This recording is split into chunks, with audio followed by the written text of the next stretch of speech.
HOA President Karen made Sarah's life hell. Daily harassment. Endless fines. Cruel insults about her wheelchair.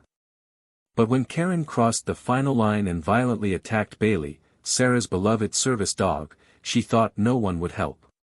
Then a mysterious neighbor stepped forward, a Navy SEAL who'd been watching everything. Karen had no idea what was coming. Before you watch full story, comment below from which country are you watching. Don't forget to subscribe for more amazing stories. The afternoon sun beat down mercilessly on Maple Grove's pristine sidewalks as Sarah Martinez wheeled herself slowly toward her mailbox. Every push of her wheelchair sent sharp pain through her arms, but she'd grown used to it over the 3 years since the drunk driver had stolen her ability to walk. What she hadn't grown used to was the woman standing on the sidewalk ahead, arms crossed, face twisted into a mask of disgust. Karen Pemberton. HOA President. Self-appointed guardian of property values and neighborhood standards. You're blocking the sidewalk again, Karen's voice cut through the quiet afternoon like a knife. This is the 3rd time this week. Sarah looked down at her wheelchair, then at the expansive sidewalk. I'm just getting my mail, Mrs. Pemberton. I'll only be a moment. A moment too long. Karen stepped closer, her expensive heels clicking against the concrete. Do you know how this looks? A wheelchair parked on the sidewalk? What will potential buyers think? Sarah felt her chest tighten. This wasn't new. For 6 months, ever since Sarah had moved into her late grandmother's house, Karen had made her life a nightmare. It started with citations for her ramp being aesthetically displeasing. Then complaints about her service dog, Bailey, a gentle golden retriever who helped Sarah with daily tasks. I have a right to live here, Sarah said quietly, her hands trembling as she reached for her mail. Just like everyone else. Rights? Karen laughed, a cold, brittle sound. You have an obligation to maintain standards. This neighborhood has a reputation. We can't have, she gestured vaguely at Sarah's wheelchair, this dragging down property values. Bailey whimpered softly beside Sarah's wheelchair, sensing her distress. The dog pressed closer, offering comfort the way she'd been trained to do. Karen's eyes fixed on Bailey with unmistakable hatred. And that animal? I've told you repeatedly, dogs aren't allowed in Maple Grove. She's a service dog, Sarah said, her voice breaking slightly. She's legally protected under the ADA. You can't. I can do whatever I want. I'm the HOA president. Karen pulled out her phone. I'm documenting this. Another violation. Another fine. Maybe when the fines get high enough, you'll finally leave. Sarah's eyes filled with tears, but she refused to let them fall. Not in front of this woman. Not again. Why are you doing this? I've done nothing to you. You exist, Karen said simply. In my neighborhood.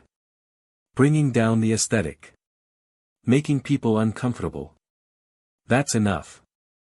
As Sarah wheeled away, Bailey walking protectively beside her, she didn't see Karen's smile, sharp and cruel as a blade. But someone else did. Lieutenant Commander James Reeves had been watching for exactly 43 days. He'd moved into the rental house across the street with no fanfare, no introductions. That's how he preferred it. After 20 years as a Navy SEAL, with missions he could never speak about and scars he never showed, James had learned the value of observation. Of patience. Of understanding a battlefield before engaging. And Maple Grove was a battlefield, even if most residents didn't know it.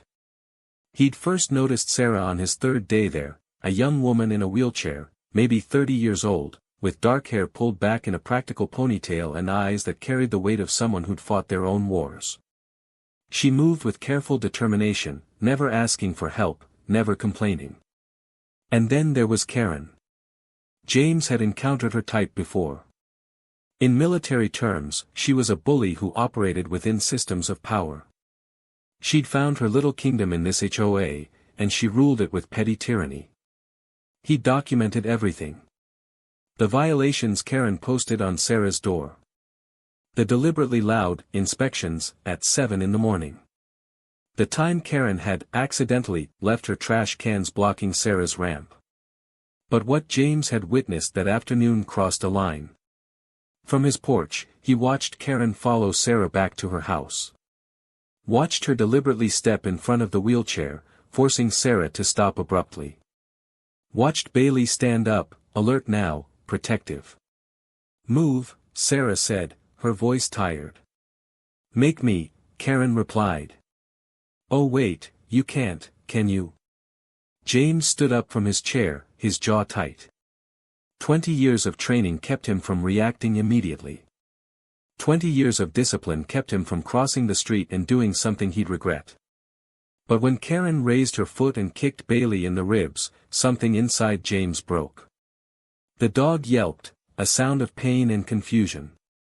Bailey stumbled back, whimpering, and Sarah cried out, reaching for her companion. "You're going to pay for that," Karen said, pulling out her phone. "That animal attacked me. I have witnesses." She gestured to empty windows. "That dog is dangerous. I'm calling animal control." "She didn't attack you." Sarah's voice cracked with anguish and rage. "You kicked her. You hurt her." "Prove it," Karen smirked. "I can," James called out, his voice carrying across the street with the authority of someone used to being heard over gunfire and chaos. "I saw everything." Both women turned. Karen's face went pale, then flushed with anger. Sarah's eyes widened with desperate hope. James crossed the street with measured steps, his phone already in his hand, video recording clearly visible. "I have the last 20 minutes on camera. Including you assaulting a service animal. That's a federal offense, Mrs. Pemberton." Karen's mouth opened and closed like a fish. You can't." "I can. I did." James looked at Sarah. "Are you alright? Is your dog injured?" Sarah was crying now, her hands gently checking Bailey's ribs. The dog was shaking, scared but not seriously hurt. "She needs a vet." "I need to, I can't," her voice broke. The stress, the fear, the months of torment finally overwhelming her. "I'll drive you," James said gently. "My truck has a ramp. We'll get Bailey checked out." "You'll do no such thing," Karen snapped. "This is HOA property. You're both trespassing. I'll have you arrested." James turned to her, and for the first time, Karen saw something in his eyes that made her step back. It wasn't anger she could deal with. It was something colder. More dangerous. The look of a man who'd stared down worse threats than a suburban tyrant and come out standing. "Try," he said quietly. "Please. Try." Karen's courage evaporated. She turned and walked away, her heels clicking frantically against the concrete, but not before she spat out, "This isn't over." James knelt beside Sarah's wheelchair. "My name's James. Let's take care of Bailey first, then we'll take care of everything else." The veterinarian confirmed that Bailey had bruised ribs but no permanent damage. Sarah sat in the waiting room, her face buried in her hands, finally allowing herself to break down. The sobs came from somewhere deep inside, months of harassment, years of struggling with her disability, a lifetime of fighting to be treated with basic dignity. James sat quietly beside her, not offering empty platitudes. He knew from experience that sometimes people just needed to let it out. When her tears finally slowed, he handed her a bottle of water. "Thank you," she whispered. "For helping. For seeing." "I've been seeing for a while," James admitted. "I should have stepped in sooner. I'm sorry." Sarah shook her head. "It's not your responsibility. I'm supposed to handle this myself. I'm supposed to be strong enough." "Strength isn't carrying everything alone," James said. "That's just stubbornness. I learned that the hard way." Over the next hour, as they waited for Bailey's painkillers to take effect, Sarah told her story. The accident that had stolen her ability to walk. The painful rehabilitation. The death of her grandmother, who'd left Sarah the house as a refuge. And Karen's systematic campaign to drive her out. She wants to buy the property, Sarah explained. It's prime real estate, corner lot, mature trees. She's made offers through intermediaries. When I refused to sell, that's when everything got worse. How much worse? James asked. Sarah pulled out her phone and showed him a folder of documentation. Violation notices, dozens of them. Fines totaling over $30,000. Letters from the HOA threatening legal action. Photos of her property taken at odd hours. And messages, cruel, vicious messages sent from anonymous accounts but clearly from Karen, telling Sarah she didn't belong, that she was ruining the neighborhood, that everyone wished she would leave. Or die. James's hands clenched as he read. You've gone to the police. 3 times. They say it's a civil matter. HOA disputes aren't their jurisdiction unless there's a direct threat. Sarah's voice was hollow. Today was the first time she physically hurt Bailey. Everything else has been within legal bounds. Barely. Not anymore, James said. She assaulted a service animal. I have video evidence. And I know a few lawyers who specialize in disability discrimination. I can't afford. You won't need to.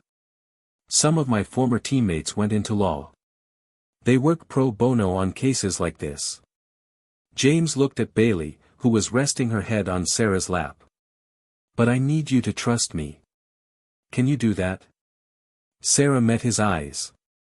They were gray-blue, like storm clouds over the ocean. She saw something there that Karen clearly hadn't, not just strength, but genuine kindness. The kind earned through suffering, not given cheaply. Why are you helping me? She asked. You don't know me. James was quiet for a moment. I had a sister, he finally said. Amanda. She had cerebral palsy. Used a wheelchair her whole life. She dealt with people like Karen constantly, people who treated her like she was less than human. Like her disability was an inconvenience to them. He paused. She died 4 years ago. Not from her condition, from giving up. The world just wore her down until she didn't want to fight anymore. Tears rolled down Sarah's cheeks again. I'm sorry. Don't be sorry. Just let me help. Let me do for you what I couldn't do for her. James's voice was rough with emotion. Let me make sure Karen pays for what she's done. Sarah nodded, unable to speak. James didn't waste time. That evening, he made 3 phone calls. The first was to Marcus Chen, a former SEAL who'd become a civil rights attorney. The second was to Detective Linda Morrison, a police officer who owed James her life from an incident neither of them spoke about. The third was to his buddy Tyler, who specialized in a very particular kind of electronic surveillance. I need everything on Karen Pemberton, James told Tyler. Financials, communications, property records. Everything. How deep do you want me to go? Tyler asked. Down to bedrock. Within 48 hours, James had a complete picture of Karen's operation, and it was worse than he'd imagined. Sarah wasn't Karen's first victim. Over the past 8 years as HOA president, Karen had systematically targeted 11 families. Every single one had either sold their homes at below market value or been foreclosed on due to HOA fines. Every single property had been purchased by a shell company called Maple Holdings LLC. Maple Holdings was owned by Karen's husband, Robert Pemberton. They'd been flipping houses, forcing out residents through harassment and legal intimidation, buying properties cheaply, then reselling at massive profits. They'd made over $2 million. And Sarah's corner lot was their biggest target yet. Market value, $850,000. Karen had offered Sarah $200,000, knowing the HOA fines and legal fees would eventually force her to sell. This is organized fraud, Marcus said over video call, reviewing the documents. Intentional infliction of emotional distress, disability discrimination under the ADA and FHA, conspiracy to deprive civil rights. James, this is massive. Can we prove it? James asked. With what you've gathered? Absolutely. But it'll take time. Legal cases move slowly. Then we apply pressure, James said. Make them panic. Make them make mistakes. Marcus smiled grimly. I like how you think. But be careful. People with this much to lose can be dangerous. James had faced dangerous before. It didn't scare him. Karen struck back 3 days later, but not in the way James expected. He'd gone to the grocery store, a routine supply run that should have taken 40 minutes. He'd been careful, checked his mirrors, varied his routes, maintained situational awareness. Old habits from deployment. But when he returned, smoke was billowing from Sarah's house. James's truck was still moving when he bailed out, sprinting toward the flames.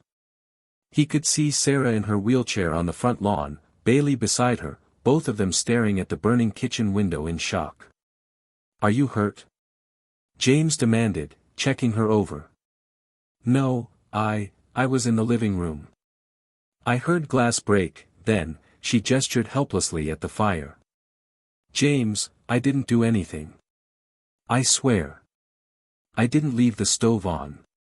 I didn't. I know. James was already on the phone with 911, but his eyes were tracking the street. There, a car pulling away 2 blocks down. Silver sedan. Same one he'd seen parked outside Karen's house yesterday. The fire department arrived within minutes. The damage was contained to the kitchen, a Molotov cocktail thrown through the window, the fire chief confirmed. Deliberate arson. The police took statements. Sarah was shaking, going into shock, and the paramedics wanted to take her to the hospital. I'll stay with Bailey, James said. You get checked out. No. Sarah's voice was stronger than he'd heard it. No more. I'm not leaving. I'm not letting her win. But Karen wasn't done. The next morning, Sarah woke to find Bailey gone. James heard her screams from across the street and ran to her house. Sarah was in the backyard, crying hysterically, calling Bailey's name. The gate was open, deliberately unlatched. She took her, Sarah sobbed. She took my dog. James, Bailey is everything to me. She's not just a pet, she's how I function. How I live. Without her. James pulled out his phone. Tyler answered on the first ring. I need traffic cameras. Maple Grove area. Between midnight and 6 a.m. Looking for a silver sedan, possibly with a dog inside. On it. Then James called Detective Morrison. The situation just became a kidnapping. A service animal is legally considered medical equipment. Taking Bailey is like stealing Sarah's wheelchair. I'm on my way, Morrison said immediately. But it was Marcus who delivered the crucial information 2 hours later. I filed an emergency restraining order against Karen. The judge granted it based on the evidence, the assault on Bailey, the arson investigation, the harassment pattern. Karen is legally required to stay 500 feet away from Sarah and to return Bailey immediately. She's not going to comply, James said. I know. That's why I also filed a motion to have the HOA dissolved pending fraud investigation. It'll take effect in 72 hours. James smiled grimly. She's going to lose everything. Karen's response was swift and vicious. She called an emergency HOA meeting that evening, mandatory for all residents, with fines for non-attendance. Sarah received the notice via email, urgent, discussion of dangerous resident and property condemnation. She's going to try to have me evicted, Sarah said, her voice numb. She's going to vote to condemn my house because of the fire damage, force me out, and I'll never find Bailey. Then we go to the meeting, James said. And we end this. The community center was packed. 60 residents, most of them looking uncomfortable. They knew something was wrong, but years of Karen's rule had taught them to stay silent. To avoid becoming targets themselves. Karen stood at the podium, perfectly composed in her designer suit. Thank you all for coming. We have a serious situation. Ms. Martinez's property has become a safety hazard. The recent fire, the structural damage, the presence of an aggressive animal. Bailey isn't aggressive, Sarah called out from her wheelchair near the back. And you know it. Karen's smile was poisonous. The dog attacked me. I have injuries. You have a video of you kicking her, James said, standing beside Sarah. Which has been provided to police, the judge who issued your restraining order, and about 40 news outlets as of 3 hours ago. The room went silent. Karen's face drained of color. James continued, his voice carrying to every corner of the room. You've systematically harassed Ms. Martinez for 6 months. You've assaulted her service animal. You're under investigation for arson. And as of this morning, you and your husband are being investigated for fraud, conspiracy, and civil rights violations involving 11 families over 8 years. Murmurs spread through the crowd. Neighbors looked at each other, pieces clicking into place. You're lying, Karen hissed. You have no proof.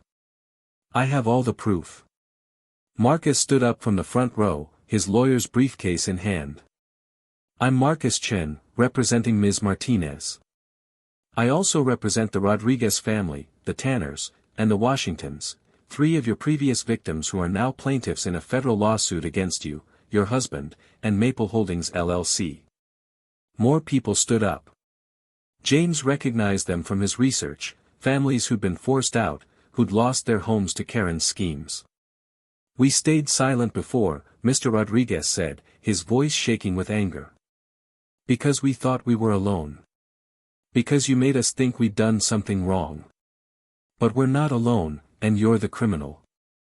Karen was breathing hard, her composure cracking. This is insane. This meeting is over. Everyone leave. Actually, Detective Morrison said, entering through the back door with 2 uniformed officers, this meeting is just getting started. Mrs. Pemberton, you're under arrest for assault, animal cruelty, and violation of a restraining order. You have the right to remain silent. I want my lawyer, Karen spat. Good choice, Morrison said. You're going to need one. They found Bailey in Karen's garage, locked in a crate, scared and dehydrated but alive. When the officers brought her out, Sarah's sob of relief was the most heartbreaking and joyful sound James had ever heard. Bailey whimpered and crawled into Sarah's lap, licking her face, tail wagging frantically. I've got you, Sarah whispered, holding her dog close. I've got you. James knelt beside them, checking Bailey over with gentle hands. She's okay. She's going to be okay. Sarah looked up at him, tears streaming down her face. How do I thank you? You saved us. You saved everything. You don't need to thank me, James said softly. You just needed someone to witness what was happening. To believe you. To stand with you. But you did more than that. You, her voice broke. You gave me hope. When I'd given up. Over the following weeks, the dominoes continued to fall. Karen and Robert Pemberton were both arrested. The fraud investigation uncovered even more crimes, tax evasion, money laundering, forged documents. Their assets were frozen. Their shell company was dissolved. The HOA was restructured with new leadership, people who actually cared about the community rather than controlling it. The first vote was unanimous, to void all of Karen's violations and fines against Sarah, and to apologize formally for the harassment she'd endured. Marcus's lawsuit moved forward, representing 12 families now. The Pembertons would face years in prison and millions in damages. But for Sarah, the greatest victory was simpler, she was home. Safe. No longer afraid. 3 months later, James stood in Sarah's rebuilt kitchen, helping her hang new curtains. The renovation had been covered by insurance and a community fundraiser that had raised triple the needed amount, neighbors who wanted to make amends for their silence. "You don't have to keep helping," Sarah said, handing him another curtain rod. "You've done more than enough." "Maybe I like helping," James replied. "Or maybe I just like your company." Sarah smiled, a real smile, the kind James hadn't seen on her face before. "Bailey likes you too. She doesn't warm up to just anyone." As if on cue, Bailey trotted over and sat between them, tail wagging. "She's a good judge of character," James said, scratching behind her ears. They worked in comfortable silence for a while. Finally, Sarah spoke. "Can I ask you something?" "Anything." "Why did you really move here? To Maple Grove? This isn't exactly a place where retired SEALs settle down." James set down the tools and leaned against the counter. "Honestly, I didn't know where else to go. After 20 years in the service, I came back to a world that felt alien. Too quiet. Too safe. Too normal." He paused. "Amanda, my sister, she used to tell me that the real battles aren't fought with guns. They're fought in courtrooms and community meetings and on sidewalks where people make choices about who deserves dignity." "She was right," Sarah said softly. "She was. And for a long time after she died, I was angry. Angry at the world for breaking her. Angry at myself for not being there." James met Sarah's eyes. "But then I saw you. Saw what you were going through. And I realized Amanda didn't want me to be angry. She wanted me to fight for people who couldn't fight for themselves." Tears welled in Sarah's eyes. "She'd be proud of you." "I hope so." James smiled, a rare, genuine smile. "And I think she'd like you. You've got her stubborn streak." Sarah laughed through her tears. "Is that a compliment?" "The highest one I can give." The neighborhood transformation didn't happen overnight, but it happened. Mr. Rodriguez started a community garden, inviting everyone to participate. Mrs. Tanner organized a monthly potluck. The Washingtons led efforts to make all common areas wheelchair accessible, real accessibility, not just legal compliance. And Sarah became the heart of it all. She started a support group for people with disabilities, meeting weekly at the community center. She advocated at city council meetings for better infrastructure. She told her story to local news, raising awareness about HOA abuse and disability rights. "You've become quite the activist," James observed one evening as they sat on Sarah's porch, watching the sunset. "I had a good teacher," Sarah replied. "Someone showed me that silence enables abuse. That speaking up, even when you're scared, is how change happens." Bailey dozed between them, content and safe. "The trial starts next month," James said. "Are you ready?" Sarah nodded. "I'm testifying. So are the others. Marcus says it's an open and shut case, but I want to face her. Want to look Karen in the eyes and let her know that she didn't break me." "She never could have," James said. "You're stronger than she ever was." "I didn't feel strong. Not for a long time. Strength isn't not feeling afraid. It's doing what needs to be done despite the fear." James looked at her. "You wheeled yourself to that mailbox every day, even knowing Karen would be there. You fought to stay in your home, even when it would have been easier to leave. You never gave up, even when you wanted to. That's strength." Sarah reached over and took his hand. He didn't pull away. "Thank you," she whispered. "For seeing me. Not my wheelchair. Not my limitations. Just, me." "You're easy to see," James said gently. "You shine." The trial lasted 2 weeks. The prosecution presented overwhelming evidence, financial records showing the fraud scheme, testimonies from 12 families, video of Karen assaulting Bailey, arson investigation reports, and mountains of documentation proving systematic harassment. Karen's defense tried to paint her as a concerned citizen maintaining community standards. It fell apart under cross-examination when Marcus presented emails where Karen explicitly discussed breaking Sarah and forcing her to sell at a desperate price. The jury deliberated for 4 hours. Guilty on all counts. Sarah sat in the courtroom, Bailey at her feet, James beside her, and wept. Not from sadness, from relief. From vindication. From the overwhelming knowledge that justice, however delayed, had finally arrived. During sentencing, the judge was unsparing. Mrs. Pemberton, you weaponized your position of authority to target vulnerable residents. You violated their civil rights. You caused immeasurable harm. The court sentences you to 8 years in federal prison, followed by 5 years probation. You are permanently banned from holding any HOA position. You and your husband will pay restitution totaling $3.2 million to your victims. Karen's face was stone. No tears. No remorse.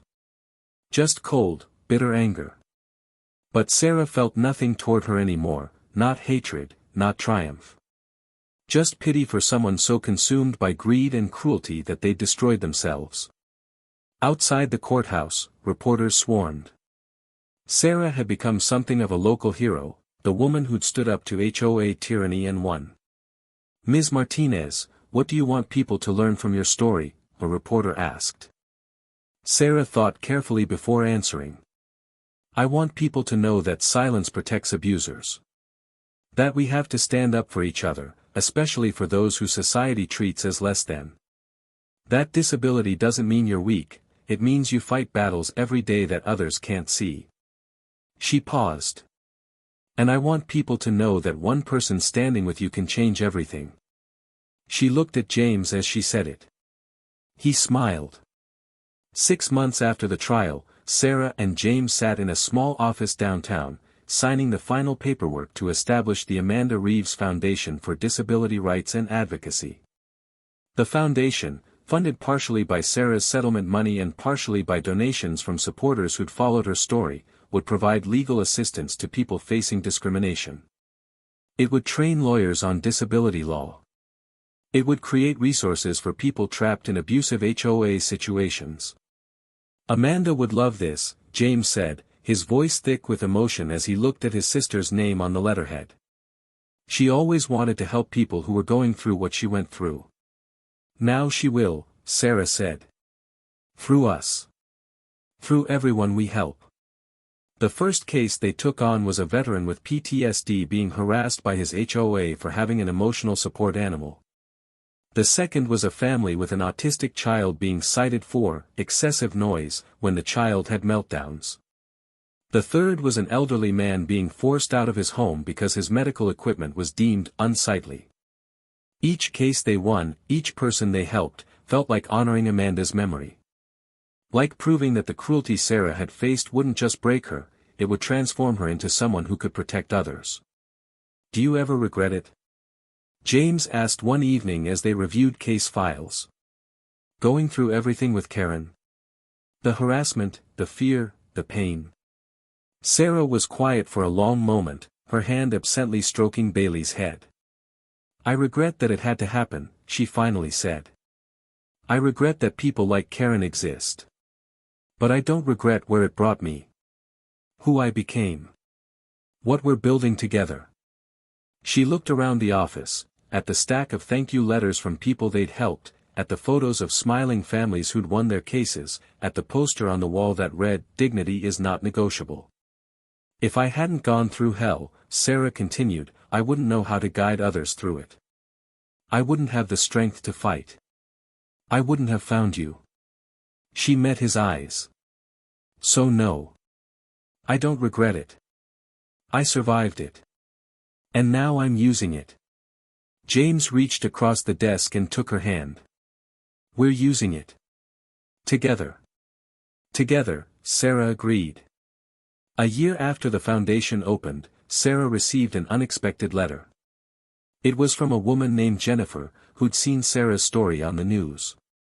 Jennifer was in a wheelchair, facing harassment from her HOA, being told she was bringing down property values. She was losing hope. Sarah called her immediately.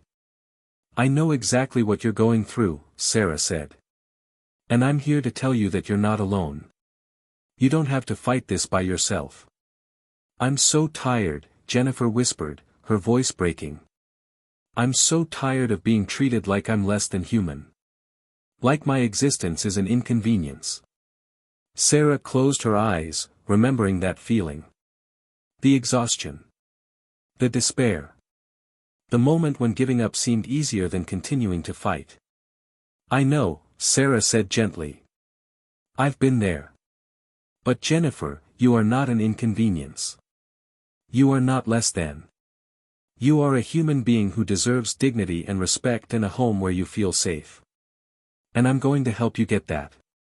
Over the next 3 months, the foundation worked Jennifer's case. They documented the harassment, filed complaints, brought in expert witnesses.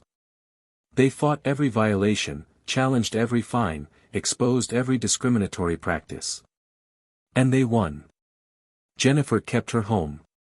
The HOA president was removed.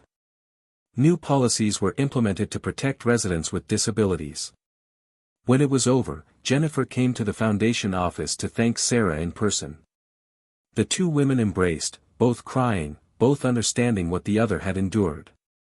"You saved my life," Jennifer said. "I was ready to give up. But you showed me that fighting back is possible. That justice is possible." "You saved yourself," Sarah replied. "You found the courage to reach out. To ask for help. That takes incredible strength." As Jennifer left, Sarah turned to James, who'd been watching from the doorway. "How many is that now?" he asked. "How many people we've helped?" 47, Sarah said. 47 families who don't have to face this alone. "Amanda would be so proud," James said softly. "So would my grandmother," Sarah added. "She left me that house hoping it would be a refuge. Instead, it became a battleground. But from that battle, we built something that's helping people everywhere." She'd like that. 2 years after the trial, Sarah and James stood together in front of their house now, since James had officially moved in over a year ago, watching the neighborhood's second annual Accessibility Awareness Day. Children played in the streets. Families mingled. The community that Karen had tried to control through fear had blossomed into something genuine, a place where people actually cared for each other. Bailey lay in the grass, surrounded by children who were learning about service dogs and disability rights. She was patient and gentle, as always. Beside her was Scout, a young German shepherd that James and Sarah were training to be their foundation's therapy dog. "I never thought I'd say this," Sarah said, leaning against James's shoulder, "but I'm grateful for what happened." James raised an eyebrow. "Grateful for Karen? Grateful for what came after? For finding my strength? For finding community?" She looked up at him. "For finding you." James wrapped his arm around her. "You would have found all of that anyway. You're too stubborn not to." Sarah laughed. "Maybe. But it happened the way it happened. And I'm here. Happy. Home." "Home," James repeated, the word carrying weight. After 20 years of deployment, of temporary bases and mission objectives, he'd finally found what his sister had always wanted for him, a place to belong. A purpose that mattered. Someone to protect not because duty demanded it, but because love did. "She'd like this," James said softly. "Amanda. She'd like what we've built." "Tell me about her," Sarah said. "Really tell me. I want to know." So James did. They sat on the porch as the sun set, Bailey and Scout between them, and he shared memories of his sister, her laugh, her courage, her unshakable belief that the world could be better if people chose kindness over cruelty. Sarah listened, holding his hand, understanding that this was a gift. That James sharing his pain was how he honored his sister's memory. "I wish I could have met her," Sarah said when he finished. "She would have loved you," James said. "And she'd be so damn proud that her brother finally did something right." "You did everything right," Sarah said fiercely. "You saved me. You saved all of us." "We saved each other," James corrected. "You gave me purpose.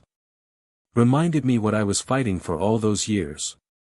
They sat in silence, watching their community celebrate.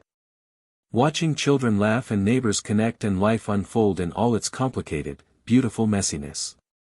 Bailey sighed contentedly, her head resting on Sarah's lap. Scout mimicked her, resting his head on James's knee. And in that moment, Sarah realized that while Karen had tried to break her, she'd actually forged something stronger. A woman who'd reclaimed her power. A community that had learned to stand together. A foundation that was changing lives. And a love that had grown from shared battles and mutual respect. The scars remained, they always would. The trauma of those months wouldn't simply vanish. But Sarah was no longer defined by what had been done to her. She was defined by how she'd survived it. How she'd refused to let cruelty win. How she'd found strength in standing up and speaking out. And that, she realized, was the truest victory of all. "I love you," Sarah said suddenly, the words coming easily because they were simply true. James turned to her, his gray-blue eyes soft. "I love you too. Have for a while now." "Good," Sarah smiled. "Because you're stuck with me."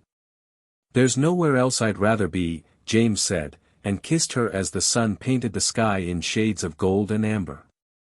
Bailey's tail thumped against the porch. Scouts joined in rhythm.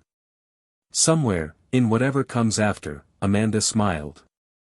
And in Maple Grove, on a street that had once been ruled by fear and hatred, love and justice had finally come home. This story is dedicated to everyone who has faced discrimination, harassment, or abuse, and to those who stand beside them. Your courage matters. Your voice matters. You matter.